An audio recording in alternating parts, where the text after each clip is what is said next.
नमस्कार, आप देख रहे हैं रवजी लाइव। अभी हमारे साथ कांग्रेस के वरिष्ठ नेता और एमएलसी समीर कुमार सिंह हैं। इनसे जानेंगे मुख्यमंत्री नीतीश कुमार की इन दिनों की बातों को लेकर, साथ साथ मुकेश सहनी के प्रकरण पर समीर कुमार सिंह क्या कहते हैं। सर, मुकेश सहनी को लेकर के जिस तरह की बयान आई है उसको क्या कहेंगे कांग्रेस की तरफ से? देखिए, कांग्रेस के तरफ से हमारे प्रभारी जी ने जो कुछ कहा है, चूँकि प्रभारी जी सरल आदमी हैं तो सेंटिमेंट में आके कुछ कह देंगे, और वो चूँकि बिहार के प्रभारी हैं और मजे हुए राजनीतिक खिलाड़ी भी हैं, तो उन्होंने तो स्वाभाविक रूप से जब हलचल मच रही है एनडीए में, तो वो क्यों नहीं चाहेंगे कि अब हम किसी को है। लेकिन मेरी निजी राय इससे अलग है। हम प्रभारी जी का सम्मान करते हैं और पार्टी की डिसिप्लिन कार्यकर्ता हैं, लेकिन निजी राय मेरी अलग हो सकती है। मैं तो आज तक 46 साल का संगठन का राजनीति मेरा हो गया। मैंने इतना महत्वाकांक्षी व्यक्ति जो कुछ पैसा कमा लिया हो और उस पैसे के बल पर सन ऑफ मल्लाह घोषित कर दिया हो। अरे भाई, सन ऑफ मल्लाह आप थे तो आपको तो विधानसभा चुनाव में खुद आपको मल्लाह जाति के लोगों ने वोट नहीं दिया। ये तो साबित हो गया कि आप वोट ट्रांसफ़र नहीं करा सकते हैं। तो जो एनडीए के लोग हैं उन लोगों ने महसूस किया होगा कि एक तो ये वोट ट्रांसफ़र नहीं करा सका, लेकिन उनका वजूद यही था कि 3 विधायक जीत गए थे, तो इसके नाम पर उनको मंत्रिमंडल में एक स्थान हो गया। दूसरा, उन विधायकों के बीच में रोज रस्साकसी था कि जीते हैं हम लोग को मंत्री नहीं बनने दिया, अपने हार के मंत्री बन गया। तो ये सब बात पार्टी के अंदर चल रही थी, जो रिएक्शन में देखिए कि आप तीनों विधायक अलग हो गए।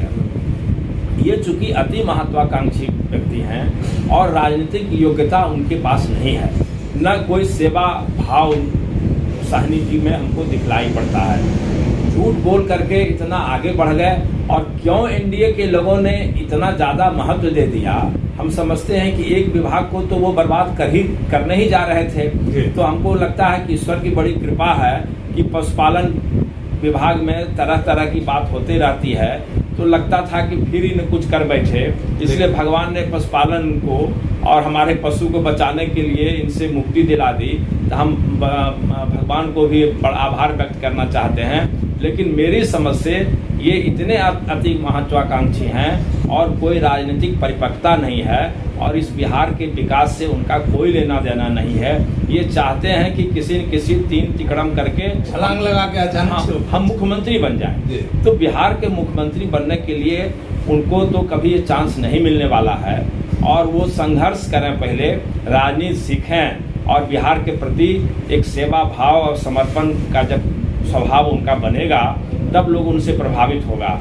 आम जनता उनसे प्रभावित तो नहीं है, खुद मल्लाह जाति के लोग भी उनसे प्रभावित नहीं हैं, और इसी रिएक्शन में सन ऑफ मल्लाह इतना पोस्टर वो पूरे बिहार में लगाया कि जिस क्षेत्र में वो लड़ने गए मल्लाह सब इतना रिएक्शन में आ गया कि उनको हरा दिया। तो ये तो वास्तविकता है, इसलिए बहुत चर्चा का विषय नहीं है। मीडिया के द्वारा उनको बहुत तवज्जो दिया जा रहा है, लेकिन मेरी समझ से जनता जो बिहार की है वो ऐसे व्यक्ति को कोई नोटिस नहीं ले रही। सर, राजनीति में आपका काफी लंबा अनुभव रहा है, क्या आपने इतना अपरिपक्व राजनीति की देखा है?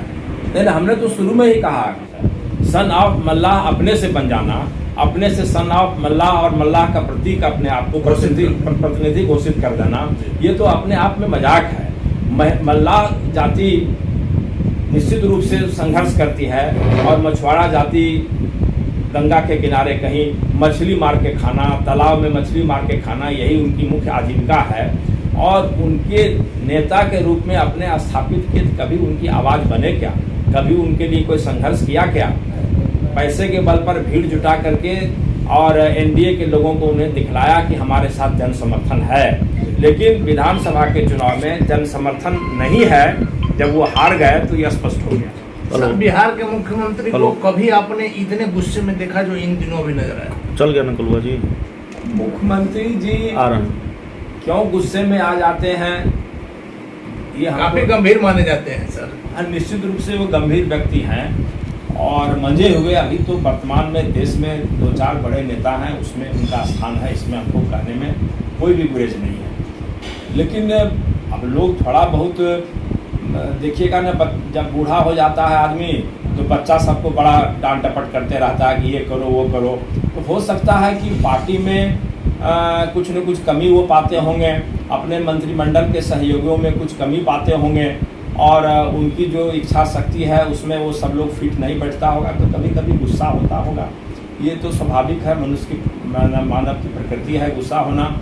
लेकिन कुछ न कुछ तो गुस्सा इधर होता है। तो हम तो यही कहेंगे कि आप जब बिहार का नवनिर्माण करने चले हैं, आगे बढ़ाने का संकल्प लिए हैं, तो बहुत सारी बात जब आप सत्ता में हैं तो विपक्ष तो लोग आपको चुट्टी काट करके कुछ न कुछ बुलवाना चाहता है। हम भी विपक्ष में, हम भी आपसे कुछ बुलवाना चाहते हैं, लेकिन आप मंजे हुए खिलाड़ी हैं, इसलिए आपसे लोग उम्मीद नहीं करता है कि आप कोई प्रतिक्रिया में आ।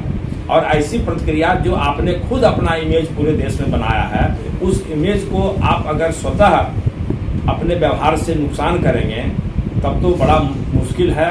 और हमको लग रहा है कि जो इमेज है उनका बना हुआ उसमें नुकसान होगा। सर, पिछले दिनों ये बातें आई थी, हालांकि मुख्यमंत्री ने इसका खंडन किया था कि उपराष्ट्रपति या राष्ट्रपति के दौर में मुख्यमंत्री नीतीश कुमार जी हैं, लेकिन इधर आजकल की बातों से फिर यह पुष्टि हो रही है कि मुख्यमंत्री उपराष्ट्रपति राष्ट्रपति के दौर में। देखिए, वो दौड़ में रहें या नहीं रहें, वो चाहते हैं कि नहीं चाहते हैं, लेकिन उनकी सहयोगी पार्टी कोई न कोई खेल में लगी हुई है।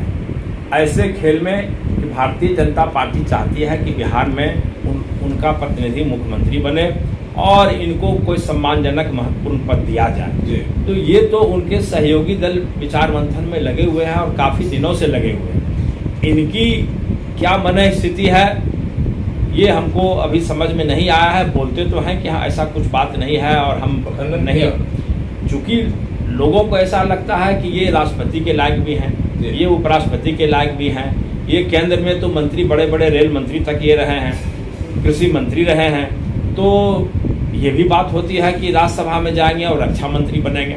तो बात तरह तरह की होती है, लेकिन होगा वही जो स्वयं नीतीश कुमार जी चाहेंगे, जो हम समझते हैं उनके स्वभाव। सर, आखिरी सवाल ये है कि बिहार में इन दिनों जो अपराध बढ़ गया है, आपने देखा सोमवार को जिस प्रकार से दानापुर नगर परिषद के उपाध्यक्ष की हत्या हुई, किस प्रकार से हत्या हुई, अपराधियों के दुस्साहस को दर्शाता है। और कल जिस प्रकार से पटना सिटी में तेल के गोदाम में जाकर के जिस प्रकार से 3 लोगों को गोली मारी गई, ये बढ़ते अपराध को दर्शा रहा है। देखिए, मुख्यमंत्री जी सब घटना के बाद जब हम लोग विपक्षी सदस्य सदन में उठा रहे हैं कि लॉ एंड ऑर्डर बहुत नीचे चला गया है और पुलिस प्रशासन बहुत कमज़ोर नज़र आ रही है, मूक दर्शक बनी हुई है, तो वैसी परिस्थिति में कुछ मुख्यमंत्री जी आक्रोशित थे। एक ये भी कारण था। 1-2 दिन में जो मुख्यमंत्री जी गुस्सा में आए कि वो नहीं चाहते हैं कि बिहार में अपराध हो। ये हम लोग समझते हैं इस बात को, लेकिन कहीं न कहीं फेल्योर तो है। हम ये नहीं कह रहे हैं कि मुख्यमंत्री जी का फेल्योर है, लेकिन उनके प्रशासनिक महकमा में, चाहे वो पुलिस प्रशासन का सर्वोच्च पदधारी व्यक्ति हो या प्रशासनिक अधिकारी हो, कहीं न कहीं वो हम मानते हैं कि मुख्यमंत्री जी नहीं चाहते हैं कि लेकिन विधि व्यवस्था पर सवाल उठ रहा है। लेकिन विधि व्यवस्था पर तो सवाल विपक्ष के लोग उठाएंगे ही। जब कोई घटना होती है तभी तो सवाल उठाया जाता है, तभी तो आलोचना होती है। वो घटना होने के बाद मुख्यमंत्री जी थोड़ा विचलित हुए कि आखिर बिहार में इस तरह से कैसे हुआ, और अक्सर लोगों से नाराज भी हुए। तो ये भी एक आक्रोश का कारण है, सिर्फ राजनीतिक कारण ही नहीं है, और विपक्षी दल पर सिर्फ गुस्सा है वो बात। लेकिन सर, बढ़ते अपराध पर कांग्रेस तो खामोश है। यानी बढ़ते अपराध पर तो सदन में भी कांग्रेस ने आवाज़ उठाया, जो कांग्रेस की हैसियत है उसके मुताबिक हमेशा उठाया है। और रह के हमको लग रहा है कि पिछले 4 साल में मेरे हिसाब से 40 बार तो महंगाई और या जो लॉ एंड ऑर्डर है, अपराध है, उसके खिलाफ संघर्ष किया है, सड़क पर आए हैं। और राजभवन में मेमोरेंडम हम लोगों ने कई बार दिया है, और गैस सिलेंडर लेके भी हम लोगों ने प्रदर्शन किया है। ये कोई नई बात नहीं है, लेकिन हम लोग प्रदर्शन करें और सरकार उसका नोटिस नहीं ले। लोकतंत्र में तो विपक्ष का काम है आपको जगाना। अब आप हमारे जगाने के बाद भी, नगाड़ा पीटने के बाद भी आप नहीं जगते हैं, तो फिर लोकतंत्र में और दूसरा क्या उपाय है हमारे लिए। तो आपने सुना समीर कुमार सिंह का साफ तौर पर का नाम है कि मुकेश सहनी मुख्यमंत्री क्या मंत्री बनने लायक भी नहीं है, और साथ ही साथ विधि व्यवस्था को लेकर कांग्रेस जागरूक है, लगातार अपनी बातों को सदन में करते आई है, लेकिन सरकार इस पर ध्यान नहीं दे पा रही। आप देख रहे हैं रवि लाइव, खबरों का सिलसिला जारी है। आप बने रहे रवि लाइव के साथ।